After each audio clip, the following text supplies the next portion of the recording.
to Politricks Watch. This is Sir P. Now today I'm going to be talking about a number of things.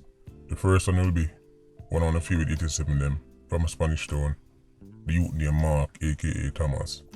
Them finally hold on upon him. He was wanted for murder. They go on here about it.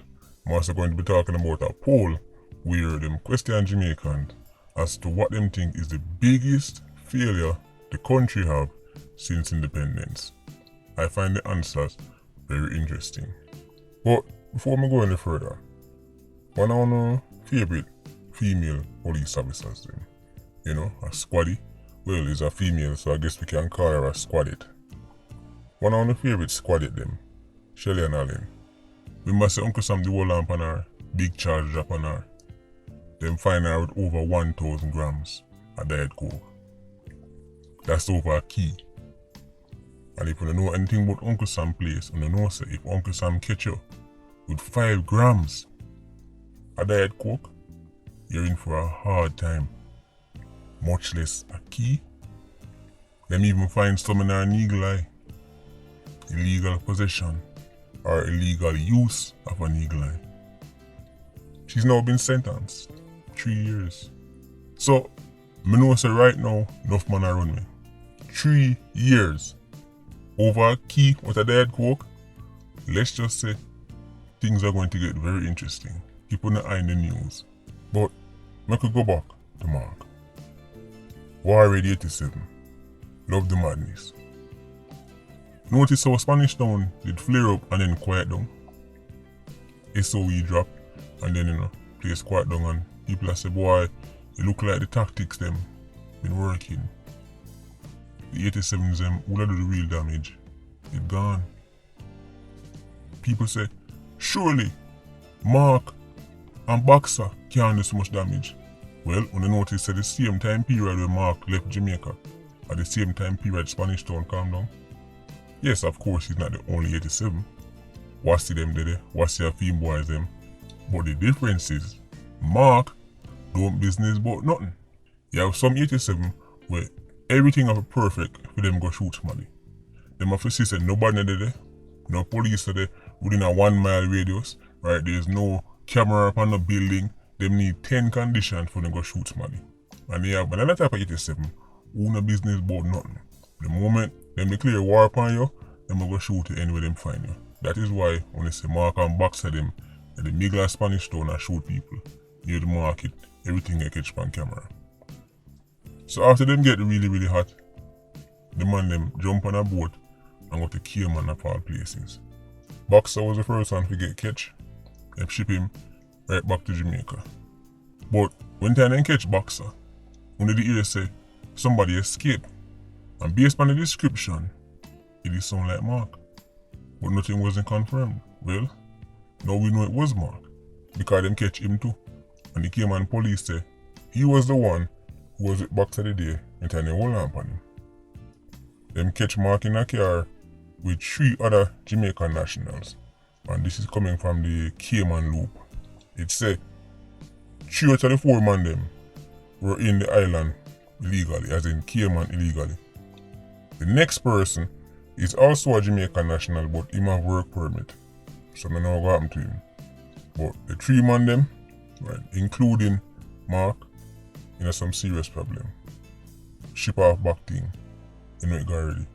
Mark was wanted for murder, but not the recent murders. A murder from 2019. So I don't even know if them have nothing recent for Mark. See, in the article they mentioned that they've contacted, their law enforcement partners in Jamaica. I mean, I wonder if that's a good thing or a bad thing. Because Boxer and Mark did a Cayman. Now the 2 of them reach back a yard. Now the 2 of them are Jamaica's problem again.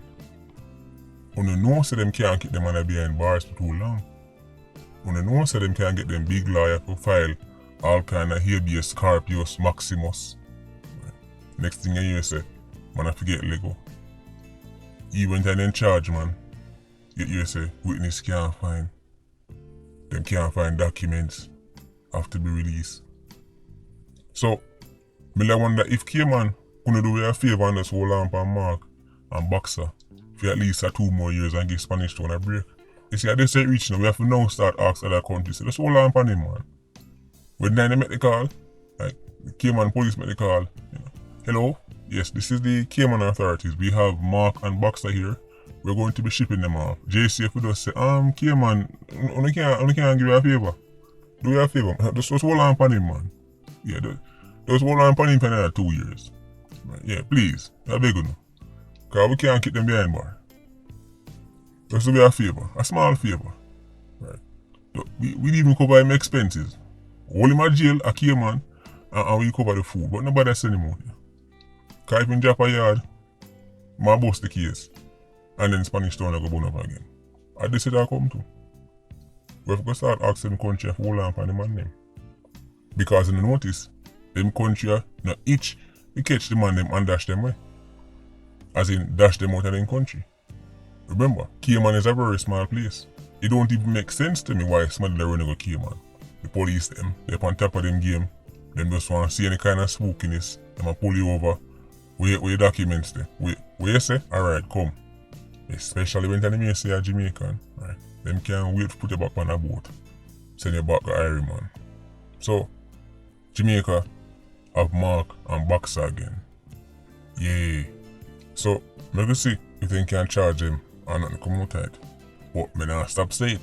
It's a minority of 87s committing the majority of murders. Mark and Boxer leaving was enough to slow down the war. That show you say there's 2 man, 3 man, right, can turn up the whole Spanish Town, turn up St. Catherine. There's 2 and 3 man. And then 2 and 3 man they fly out, then the place calm down. So what would you think would happen if them 2 and 3 man they get arrested and convicted? Or them 2 and 3 man they dead? It will be the same effect. So this is why the failure to convict 87s, the failure to neutralize them, right, make them just go back to the street and carry on them war. Now me watch we see. If any judge I give them bail, especially considering say them already proved that them willing to left the island through illegal means. And with that said, we can move on to this poll or this survey where them ask the Jamaican people what the biggest failures are since independence. The biggest. See that on your screen?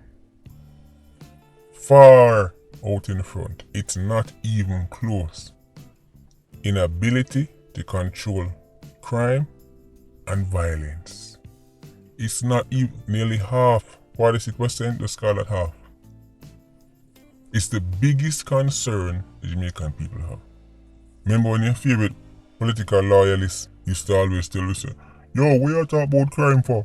We talk about dirty chicken and white sandy beaches. Why wouldn't I talk about crime? Why wouldn't I talk about the thing that we now know is the single biggest concern for the Jamaican people? I mean, look at the next 3 closest. Second place get 18%. Third place, 14%. Fourth place, 12%. Even if you add up the next 3, you can't reach number 1, which is inability to control crime and violence. If you add the 18% from lack of economic growth to the 12% for reducing corruption, so that's 18 plus 12, which is what that? 1,812? That's all? Hold on, let me take out my calculator. Yeah, so 18% plus 12%, that's 30%. Then you add the 14%, right, from easing poverty, and you reach 44%. So the next 3 things don't equal number 1 because second, third, and fourth equal 44%, and number 1 equal 46%. Me I wonder why they never asked them about jerk chicken. They should have asked them about jerk chicken and tourists. And then maybe people that say, Harry man, it's Jamaica's biggest failure. Remember, many of your favorite quote-unquote scholars, experts, politicians, when they want to deflect over the years, and by the way, none of these people are clearly agents, bought and paid for. They can't be that ignorant. Data is publicly available. Them can see say in the 60s, Jamaica used to have like 65, 67, 70 murders with a population of 1.6 million people. This is when Jamaicans never even have shoes on their foot. People have one little chimney, people have one little Kersenile stove, them have to walk great distances, none of them don't know what school look like. Enough of them, what me say, and I'm not talking about drop out of school, I mean not go school in the first place. They were more illiterate, less social mobility, higher poverty, higher unemployment, and Jamaica was having like 60 odd murders with over 1.5 million people. And your favorite experts, company and TV come tell us we've always struggled with murder and crime. Nonsense. Jamaica had a murder rate lower than the United States of America in the 1960s. And the only reason why we can't see more is because we just can't find the data for the 50s and the 40s and the 30s. But I imagine it would be even lower. We used to outshine Uncle Sam on murders. Jamaicans used to look at Uncle Sam and say, "Do you know them people are wicked, man?" And then now, our murder rate fly past it by far. Jamaica was not always a murderous nation. That is a false narrative pushed by your favorite quote-unquote experts, right, to help deflect the pressure off your favorite political party them and their failures. Because if the Jamaican people accept that, well, I just thought it always stay, then you can't blame PNP and JLP because so they always stay. But that is rubbish. That is a downright lie. It's unicorn meat. We can't see the data. You can see the exact time period when murders take off in Jamaica. Jamaica never even know what 100 murders look like. So, of course, that is our biggest failure. Because other things them were already there. We already had economic troubles. Right? It's not like Jamaica was rich and became poor. Right? We already had things like the lack of opportunities and them things there. Those are already there.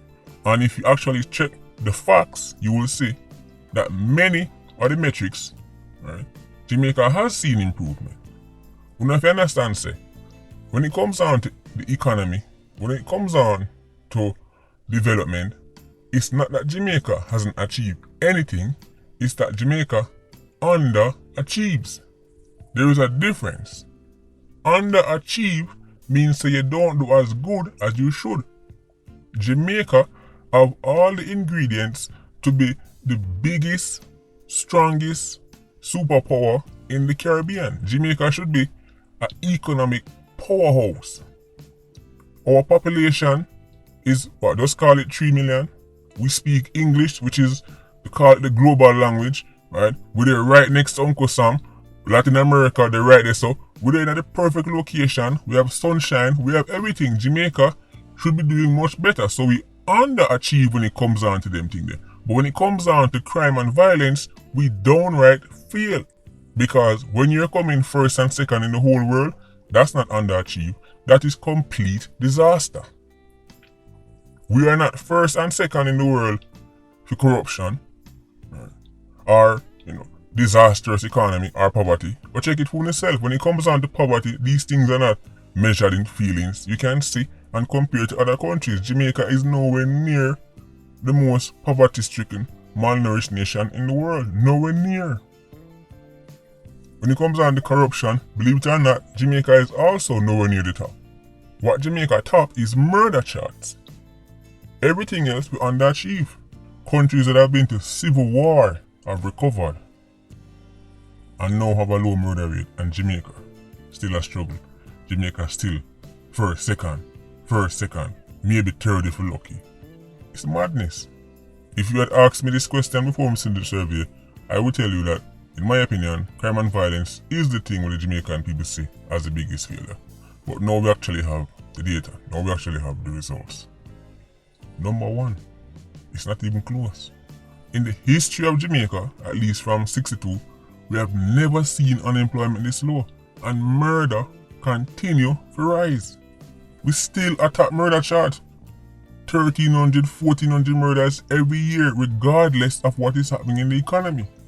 Look on the countries them with top murder charts. Look what they have in common. They are not the top 10, top 20 most destitute, poverty-stricken, malnourished, and unemployed people in the world. They're not even the most illiterate people in the world. But take them say that grain of salt still. Go and listen to your favorite experts and your favorite entertainers. Clearly, all the advice they've been giving you all these years have been working, so go and follow it. Anyway, Agent Squad, big up on yourself. PIA, you don't know, more life. Vulture Squad, stay circling. Bless.